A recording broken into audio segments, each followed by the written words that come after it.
बिस्मिल्लाहिर्रहमानिर्रहीम अस्सलाम वालेकुम। आज मैं आपके लिए आई हूँ आलू गोश्त की रेसिपी जो कि हर घर में बनते हैं। और ये एक ऐसी रेसिपी है जो बहुत जल्दी और झटपट तैयार भी हो जाती है। चलते हैं रेसिपी स्टार्ट करते हैं। सबसे पहले तो चैनल को सब्सक्राइब कर दें, लाइक कर दें और बेल आइकन के बटन को प्रेस कर दें। मैंने यहाँ पर 750 ग्राम गोश्त लिया है, बीफ। और यहाँ पर मैंने बीफ को कुकर में डाला है, प्रेशर कुकर में, और उसके साथ मैंने ऐड किया है प्याज, टमाटर। और जो बाकी की चीज़ें हैं मैं वो भी आपको बताऊंगी। पहले आप ये देख लें कि क्या क्या चीज़ें डली हैं इसमें। ठीक है जी। यहाँ तक मैंने क्या क्या चीज़ें डाली हैं। पहले तो मैंने इसमें टमाटर डाले 2 बड़े साइज़ के, और 2 बड़ी साइज़ की प्याज है। ठीक है, ये 2 चीज़ें चली गई। अब जो बाकी के इंग्रेडिएंट्स हैं वो भी मैं बता दूँ। 1 चम्मच मैंने लाल मिर्च पाउडर डाला है, ठीक है, 1 टीस्पून।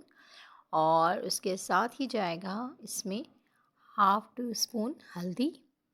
और इसके साथ ही है जो मज़ीद मैं ऐड कर रही हूँ वो है ज़ीरा, हाफ़ टी स्पून। और धनिया पाउडर वो भी 1 टीस्पून है। गरम मसाला पाउडर वो भी हाफ़ टी स्पून है। ठीक है, अब तक मैंने क्या क्या चीज़ें डाल दी हैं। गरम मसाला है, धनिया है, हल्दी है, मिर्चें हैं और ज़ीरा है। ठीक है, ये सारी चीज़ें मैंने इसमें डाली हैं। और अब 2 टीस्पून लहसुन अदरक का पेस्ट ये डल गया। चीज़ें कंप्लीट हो गई हैं। नमक मैंने पहले ही डाल दिया था, 1 टीस्पून नमक मैंने ऐड किया है। आप अपने अकॉर्डिंग रख सकते हैं जितना आपको पसंद है। और ये देखिए मैंने 15 मिनट इसको प्रेशर कुकर में पकाया है। और इसके बाद मैंने खोल दिया। ये गोश्त हमारा माशाल्लाह गल चुका है, लेकिन अभी इसमें टमाटर और प्याज जो हैं ये थोड़े खड़े खड़े नज़र आ रहे हैं। तो चूँकि मैंने पानी थोड़ा सा ज़्यादा डाला था इसलिए। और अब यहाँ पर मैंने एक पैन लिया है, इसमें मैंने ऑयल डाल दिया है, हाफ़ कप ऑयल है। और इसमें मैं इसकी भुनाई करूँगी। ये जो मसाले रह गए थे जिसमें टमाटर है, प्याज है, इसको मैं इसमें डाल के भूनूंगी। और जब मैं भूनूंगी ग्रेजुअली होगा क्या कि ये आहिस्ता आहिस्ता इसमें घुलता जाएगा। ठीक है, आप जल्दी से चैनल को लाइक करें, सब्सक्राइब कर दें। और ये देखिए मैंने इसमें डाल दिया। उसका जो शोरबा था वो मैंने उसमें ही छोड़ दिया है, लेकिन ये जो बाकी जितने मसाले थे वो मैंने इसको निकाल लिया है और ये इस ऑयल में डाल दिया है। और चूँकि ये बहुत देर कुकर में पक चुके हैं तो ज़ाहिर है अच्छी तरह से सॉफ्ट हो गए। अब मैं सिर्फ चम्मच चलाती जाऊंगी और ये घुलते जाएंगे, तो ज़्यादा मेहनत करने की ज़रूरत नहीं पड़ेगी आपको। ये यहाँ पर अब मैंने इसको डाल दिया है।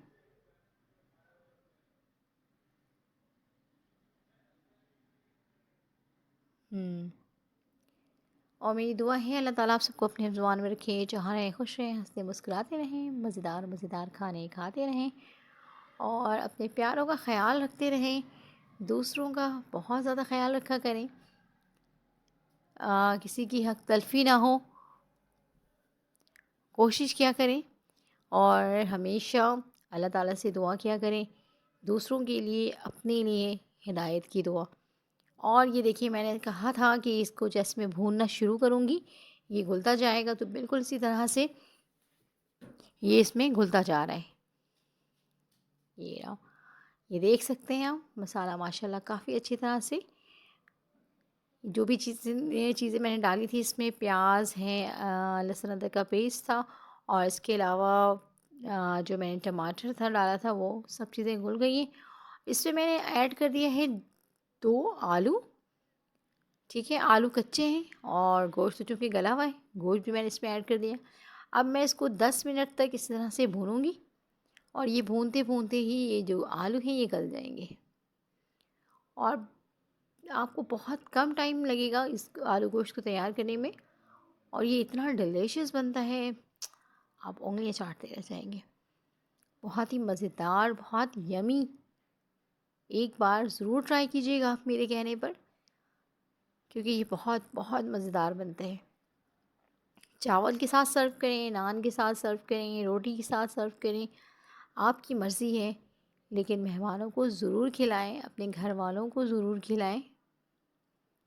ये बहुत बहुत ज़बरदस्त रेसिपी है, ज़रूर ट्राई कीजिएगा।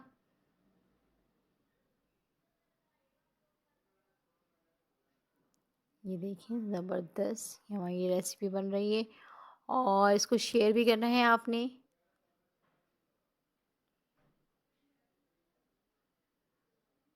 ये अब जो ये पानी है इसका काफ़ी हद तक खुश्क हो चुका है और ये ऑयल नज़र आना शुरू हो गए हैं। अब इस स्टेज में जो हमारे पास पानी बचा हुआ था, जो शोरबा था इसका जिसमें हमने गोश्त को गलाया था, तो वो इसमें मैं ऐड कर दूँगी।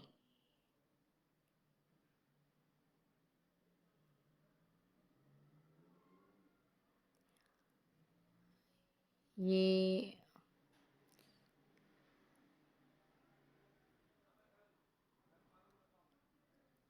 ये मैंने इसमें ऐड कर दिया जितना भी था, क्योंकि ज़ाया नहीं करना है। और इस बात का ध्यान रहे जितनी चीज़ें डालते हैं उन सब चीज़ों का बड़ा ख़्याल रखा करें। ये रिक्स है, अल्लाह ताला बरकत दे आप सबके रिक्स में, खानों में, ज़ायक़ों में।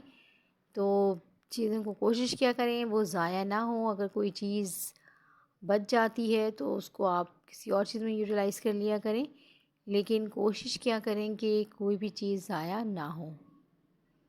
ठीक है। और ये मेरा अचानक प्लान था कि मैं आज आलू गोश्त बना लूँ और फिर आपसे भी शेयर कर लूँ। बहुत सारे लोगों के घर में बहुत मुख्तलिफ़ तरीके से आलू गोश्त बनता है।